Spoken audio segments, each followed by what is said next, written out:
পতাকা যে কারণে আমরা আত্মমর্যাদার প্রতীক হিসাবে ভাবি, সেই বিষয়টিকে নিয়ে যখন কেউ তুচ্ছ-তাচ্ছিল্য করে, সেই পতাকাকে যখন আবার পুরনো শকুন খামচে ধরতে চায়, তখন আমাদের হৃদয়ে আঘাত লাগে। আমরা দেখেছি যারা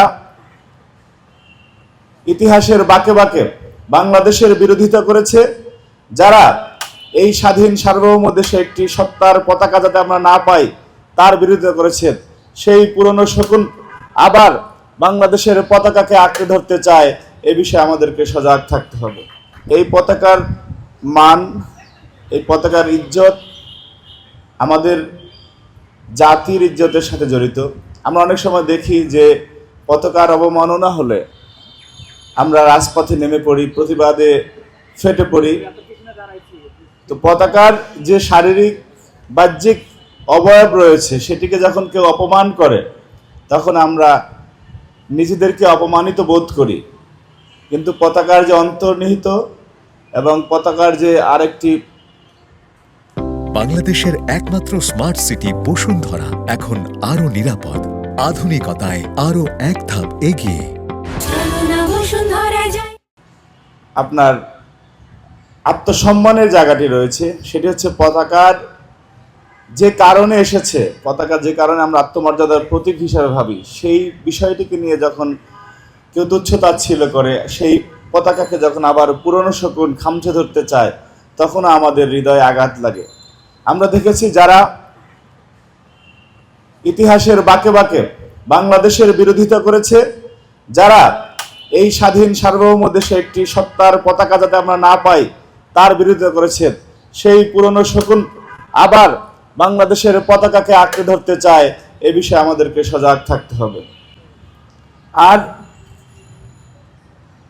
আমরা দেখেছি যে জুলাই গণঅভ্যুত্থান, যেই গণঅভ্যুত্থানের মাধ্যমে বাংলাদেশের সাধারণ মানুষ আমরা আমাদের ভোটাধিকার পুনরুদ্ধার করেছি।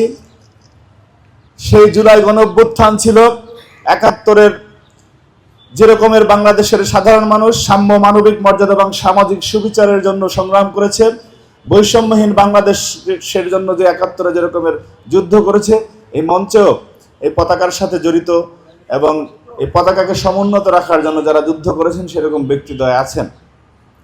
ঠিক সেই রকম ২৪-এও আমরা বৈষম্যহীন সমাজ প্রতিষ্ঠার জন্য বাংলাদেশের মানুষ ঝাঁপিয়ে পড়েছিল। ৭১ আমাদের গৌরবের, ৭১ আমাদের অহংকারের, ২৪ও আমাদের অহংকারের আরেকটি পালক যুক্ত হয়েছে এই জাতির সাথে। কিন্তু যারা আজকে অত্যন্ত সুকৌশলে ২৪কে অত্যন্ত প্রাসঙ্গিক রেখে ৭১কে অপ্রাসঙ্গিক করতে চায়, তারাও এই পতাকাকে অবমাননা করছে বলে আমি ব্যক্তিগতভাবে মনে করছি। সুতরাং বাংলাদেশের ইতিহাসের যা কিছু মহান ৫২, ৬২, ৬৯, ৭০, ৭১, ৯০, ২৪ ধারাবাহিকভাবে বাংলাদেশের সাধারণ মানুষ, বাংলাদেশের খেটে খাওয়া মানুষ যে সমস্ত স্বাধিকার আন্দোলনে ঝাঁপিয়ে পড়েছে, সবকিছু আমাদের গৌরব গাথার অংশ এবং এই সবকিছুর সাথে বাংলাদেশের জাতীয় পতাকার আত্মমর্যাদা জড়িত। কেউ যদি কোনো একটি বিশেষ আন্দোলনকে সামনে এগিয়ে আমাদের অন্য একটি মহান অর্জনকে পেছনে ফেলে দিতে চায়, তারাও পরোক্ষভাবে এই পতাকার অবমাননা করছে বলে আমি মনে করি। সুতরাং এই বিষয়ে আমাদেরকে সজাগ থাকতে হবে এবং কোনো জাতি যদি তার ইতিহাসের এই গৌরব গাথা ভুলে যেতে চায়, সেই জাতির পতন নিশ্চিত হয়ে যায়।